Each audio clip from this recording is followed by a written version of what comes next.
Di sudut pasar kota Madinah, duduklah seorang pengemis tua yang buta. Setiap hari ia selalu berteriak mencaci Rasulullah. Wahai kaum Quraisy, jangan dekati Muhammad. Dia itu orang gila, pembohong, penyihir. Jika kalian mendekatinya, kalian akan terpengaruh olehnya. Meski pengemis itu terus mencaci Rasulullah, beliau tetap datang kepadanya setiap hari. Tanpa berkata sepatah kata pun, beliau menyuapi pengemis itu dengan lembut, memastikan makanannya mudah dikunyah. Hari demi hari berlalu, hingga akhirnya Rasulullah wafat. Beberapa waktu kemudian, Abu Bakar As-Siddiq menemui Aisyah dan bertanya, Wahai putriku, adakah kebiasaan Rasulullah yang belum aku lakukan? Wahai ayah, setiap pagi Rasulullah selalu mendatangi seorang pengemis buta di pasar dan menyuapinya dengan kasih sayang. Mendengar itu, Abu Bakar pun segera pergi ke pasar. Ia mendekati pengemis itu dan mulai menyuapinya. Namun tiba-tiba, pengemis itu berteriak. Siapa kamu? Ini bukan tangan yang biasa menyuapiku. Abu Bakar pun terkejut. Bagaimana kau tahu? Pengemis itu menjawab, Orang yang biasa menyuapiku selalu menggenggam makananku dengan lembut. Ia menghancurkannya terlebih dahulu agar mudah kumakan. Air mata Abu Bakar pun menetes. Dengan suara bergetar, ia berkata, Orang yang biasa menyuapimu itu adalah Nabi Muhammad dan beliau telah wafat. Pengemis itu terdiam. Air matanya mulai mengalir membasahi pipinya. Dengan suara terbata-bata, ia berkata, Muhammad, orang yang selama ini kucaci maki setiap hari. Dia yang menyuapiku dengan penuh kasih sayang. Jika demikian, sungguh aku bersaksi bahwa tiada Tuhan selain Allah dan Muhammad adalah utusannya.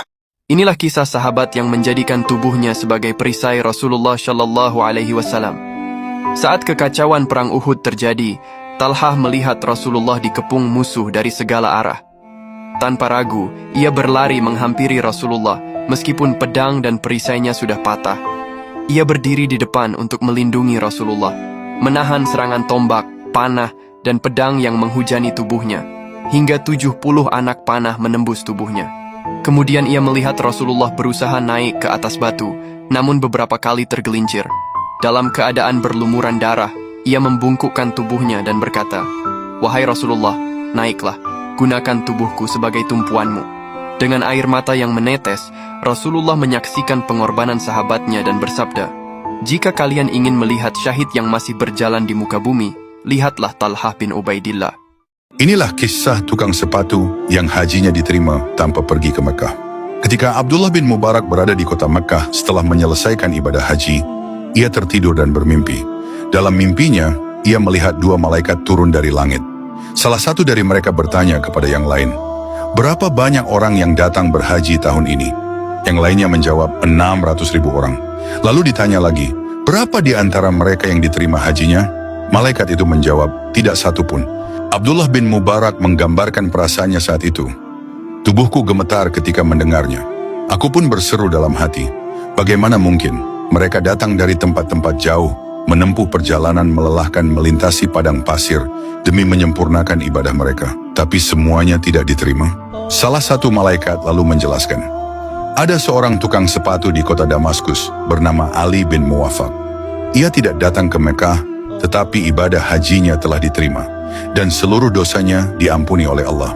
Setelah bangun dari tidurnya, Abdullah bin Mubarak berkata, Aku harus pergi ke Damaskus untuk menemui Ali bin Muwafaq. Ia pun segera berangkat menuju Damaskus dan mencari tempat tinggal Ali. Setibanya di sana, ia berseru memanggil nama Ali bin Muwafaq, hingga seseorang menjawab, Siapa namamu? Tanya Abdullah.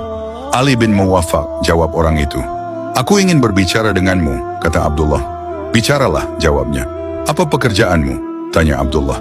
Aku tukang sepatu, jawabnya. Kemudian Abdullah menceritakan mimpinya kepada Ali. Setelah mendengar cerita tersebut, Ali bertanya, Siapakah namamu? Abdullah bin Mubarak, jawabnya. Seketika Ali menjerit dan jatuh pingsan. Setelah ia sadar kembali, Abdullah memintanya untuk menceritakan kisahnya sendiri. Ali bin Muwafaq pun berkata, Selama 30 tahun, aku mendambakan untuk menunaikan ibadah haji. Dari pekerjaanku sebagai tukang sepatu, aku berhasil menabung sebanyak 350 dirham. Aku sudah berniat pergi ke Mekah tahun ini. Namun istriku saat itu sedang mengidam dan ia mencium aroma masakan dari rumah tetangga. Ia pun berkata padaku, mintalah sedikit makanan itu untukku. Maka aku pergi ke rumah tetangga dan mengetuk pintu, lalu menjelaskan keadaannya. Tetangganya tiba-tiba menangis dan berkata, Sudah 3 hari anak-anakku tidak makan.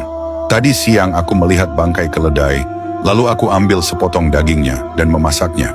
Makanan ini tidak halal untukmu. Ali merasa sangat sedih mendengarnya. Ia pun mengambil seluruh tabungannya, 350 dirham, dan memberikannya kepada tetangganya. Gunakanlah uang ini untuk kebutuhan anak-anakmu, katanya. Itulah hajiku. Abdullah bin Mubarak lalu menutup ceritanya dengan berkata, benarlah apa yang dikatakan malaikat dalam mimpiku, dan sungguh Allah adalah Raja yang Maha Adil dalam menilai dan menerima amal hamba-hambanya.